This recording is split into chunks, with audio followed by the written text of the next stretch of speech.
waxaan ku soo gudbin doonaa waxyaabo badan oo gurigaaga iyo noloshaada iyo aayatiinkaagaba faa'iido u leh. 3 shay oo aad iyo aad u muhiimsan ayaan ku soo gudbinayaa ee walaal isku day in aad fahanto oo reerkaaga aad ku dhaqato. xaaska qaylada badan waxay noqon kartaa qodax ku taagan jirkaaga.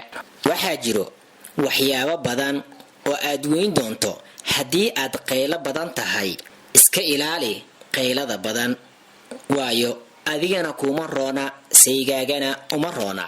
waxaa jiraan waxyaabo dhowr ah oo ay tahay inaad iska ilaaliso haddii aad rabto inaad noqoto qof nolosha farxad ku hela. qaar ka mid ah waxyaabaha yaryar ee aad samaysay ayaa dhaawici karaa lamaankaaga adigoo aanan ogeyn. waxaan halkan kugu cadeynayaa 3 qodob oo aad kugu muhiimsan, wax badanna loo baahan yahay noloshaada in ay ka bedeli doonaan insha Allah. midda koowaad, aamusnaanta waa mid ka mid ah qaababka la isaga ilaaliyo in aad ku qayliso ninka aad jeceshahay ama saygaaga ama caruurtaada aabbahood. hadalka badan markasta waa mid aanan nuxur lahayn, keliya ah hadal marka ay jiraan waxyaabo muhiim ah oo u baahan in laga hadlo ama quseeya xiriirkiina iyo weliba arrimaha guriga. haweeney qaylo iyo cabasho badan marnaba kama farxiso ninkeeda. 2, qaabkaad u xakamayso muranada quseeya xiriirka waa kuwo aad muhiim u ah.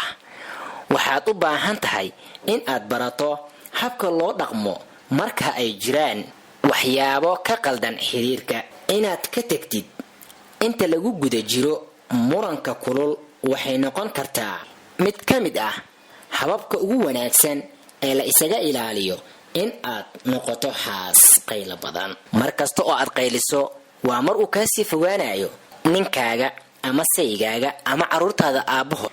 balse waxaan kugula talinayaa in aad marka aad dareento muran, qaylo iyo hadallo kulul in aad ka gaabiso uguna roonaato biyaha qabow ama biyaha caadiga ah si uu jirkiisa u dego. waayo waa qof maanta oo dhan shaqo ku maqnaa, uma xasilayo ama uma dulqaadan karo gurigiisa ugu yimaado qaylo, buuq, cabasho iyo hadal aan waxtar lahayn.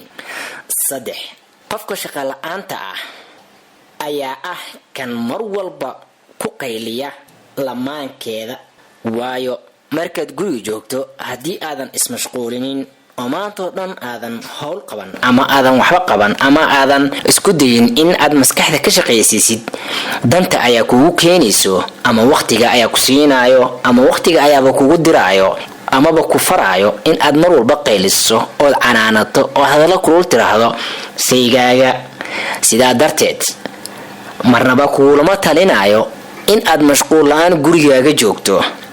haddii aadan shaqo haynin, fadlan isku day in aad wax akhriso ama aad caruurtaada wax barto, waayo nolosha ugu muhiimsan ee xaafadda waa hooyadana haddii aysan caruurteeda ka warheynin ama aysan ismashquulinin waxaa ku dhalanayso hadallo badan oo aysan xakameyn karin, taasoo markuu xaajiga guriga yimaado ay sabab u noqonayso in ay canaanato, ku qayliso, hadallo kulul tiraahdo, halkaasna uu ka yimaado guri burbur.